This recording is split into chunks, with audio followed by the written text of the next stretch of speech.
Welcome, I'm Chef Curtiss with the Carriage House Cooking School. Thanks for joining us. Today we're going to do pasta alla matriciana, which is one of the 4 classic Roman pasta dishes that really involves the combination of a meat. In this case, we're going to use guanciale from Asgard Farm in Osebo Forks. This is similar to what a pancetta would be. Pancetta is its belly, but this is from the jowl region of the hog. It has the same type of fat structure to that. We're going to use a bronze die extruded pasta, which I'm going to explain in a minute, and this is bucatini. So bucatini was made famous during COVID because it wasn't available. It wasn't coming out of Italy. It is the type of pasta that has a hole in it. It's the little miniature straws. I'm going to hold some of this back so I can talk about the quality of this, but I want to go ahead and get our pasta cooking. So I've got here some heavily salted boiling water.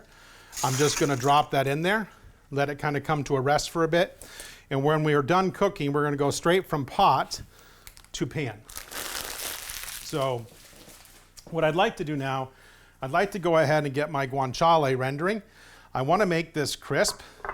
Pancetta and bacon are similar from the pork belly, but the difference is the smoking. So in America, we smoke our pork bellies. In Italy, they marinate them and they cure them. So I'm going to go ahead, I've got a pan on, pretty good surface area, and I want to go ahead and kind of spread that out. And I want to render this and get it crispy. And when I'm done, I'm going to put it right back in here because we're going to reheat it after that. What I'm looking for in a pasta is I want the bucatini because it's classic, but I want to make sure that it's bronze die extruded. And what that means is the bronze is a delicate metal, and it creates this little ridge, these little ribs, and this rough texture on the outside. And this is what we want when we want a pasta to kind of stick with the sauce. We want to find something that is coarse and rough. So all the pastas that I do at the View at the Mirror Lake Inn, we have our own pasta machines, and we do all of our own bronze die extruded pastas.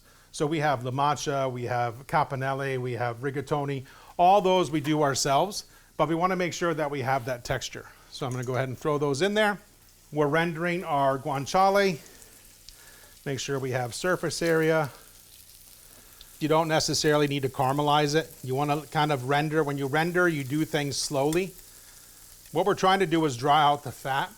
And there's 2 types of fat structure. There's a fat that liquefies, which we can see inside of here. And then there's the structure of the fat, which kind of forms like a honeycomb.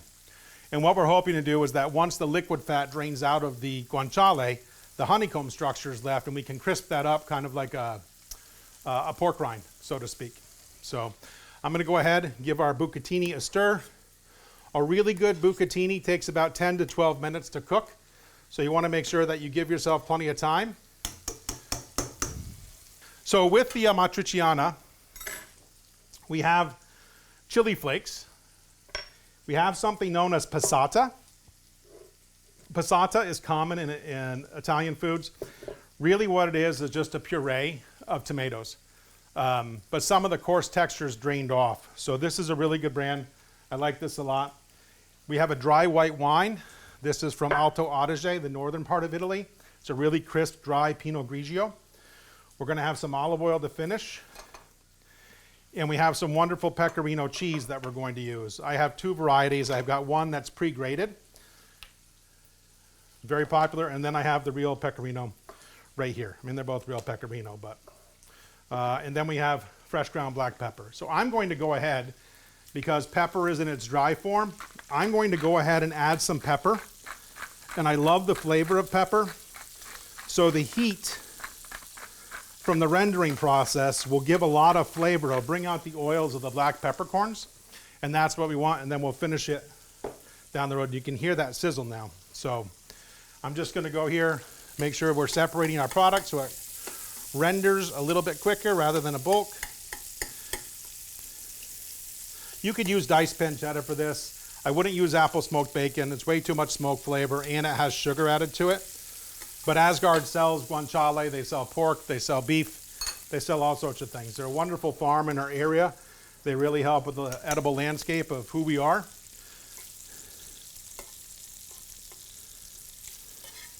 Now, I don't crave a lot of pastas, but I crave this pasta. This pasta for me is just sensational. I love everything about it. You could use Italian sausage for this if you wanted to. I just love the combination of the pork fat with the bucatini and the passata and the pecorino, which is a sheep's milk cheese, which is really kind of sharp and pungent, and it cuts through the richness of the dish. So, and like I said, we're not looking for a great deal of caramelization. We're looking for most of the fat to come out, and we're going to want to keep that fat in the pan. So we'll go ahead and get everything else ready. We have our passata. I want to be able to grab the pancetta out of there, and we'll reduce. And we've got one of the benefits of using pasta right out of the pasta water is if we need to add a little bit of pasta water to the sauce, the pasta water has that starch and it'll help bind and thicken it. And ideally you want to finish your pasta in the pan with the sauce and not in the pot. So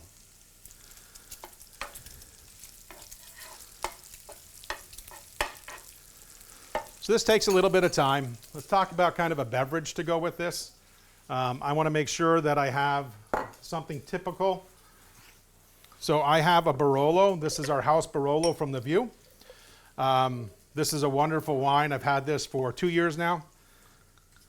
Fruit forward. It's well balanced. It's got a lot of structure. I don't need a lot of it. It's got a wonderful color to it.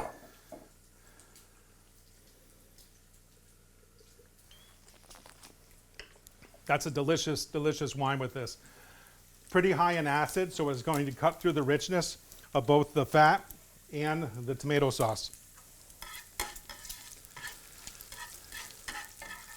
So here's a great example of what we're looking for in terms of color. There's a little bit of texture coming on to the guanciale. So like in this piece right here, we have that texture. It's going to brown pretty quickly, so what I'm going to do is with a slotted spoon, I'm going to gather up my guanciale, drain, and reserve.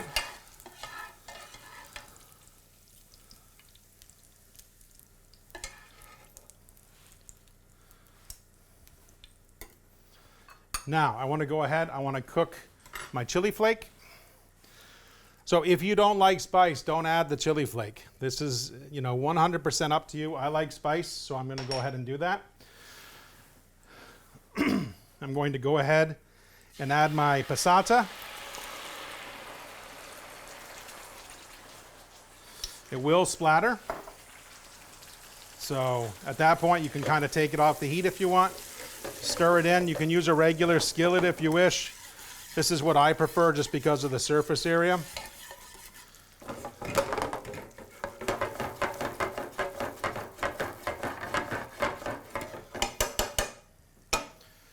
Then I'm going to go ahead, I'm going to add my white wine, and I want to cook that acid out. That's about 2/3 of a cup, 6 ounces.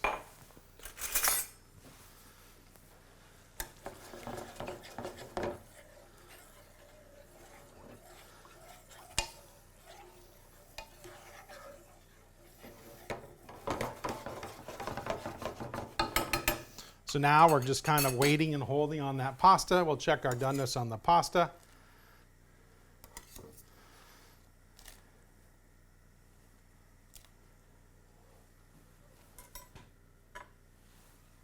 So it's pretty flexible. I would say we're good to go. So I'm going to go in.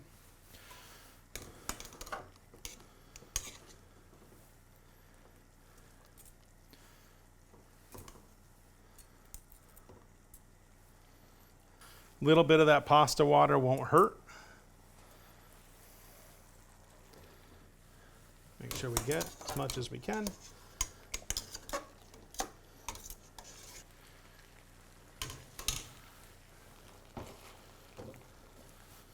So now we're just going to kind of toss this. We're going to let the pasta thicken the sauce.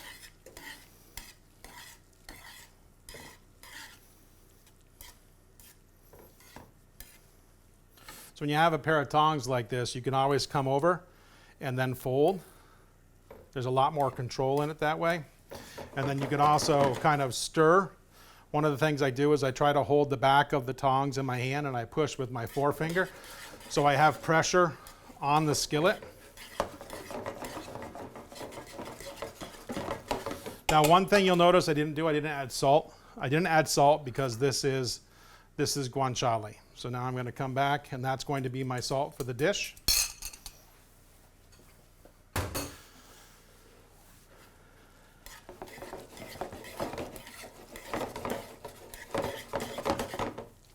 So I'm going to about medium heat.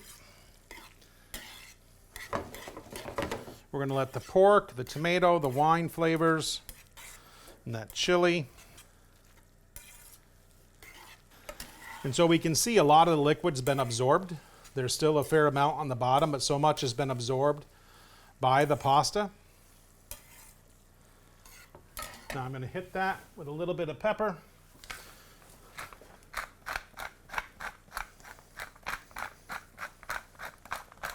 Maybe a lot of pepper. And then I'm going to do a drizzle while it's still on the heat. A little drizzle of extra virgin olive oil just to get some additional and different fat. So now I'm going to get rid of my pasta water. I'm going to bring this over this way. And off the heat, I want to marry in some of that cheese. So I've got a little microplane.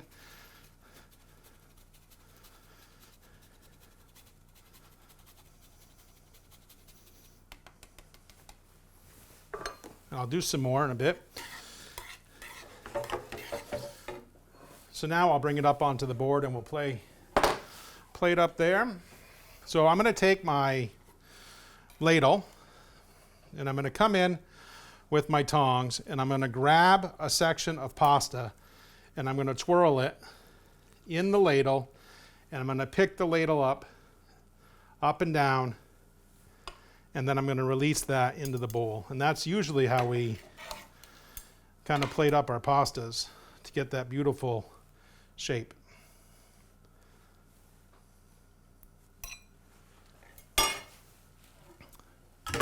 And then to this, we do another little shave of pecorino.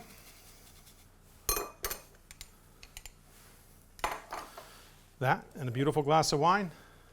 I'm Chef Curtiss Hemm of the Carriage House Cooking School. Thank you for joining us. If you'd like the recipe for this easy pasta, go to mountainlake.org or the website for the Carriage House Cooking School, carriagehousecookingschool.com.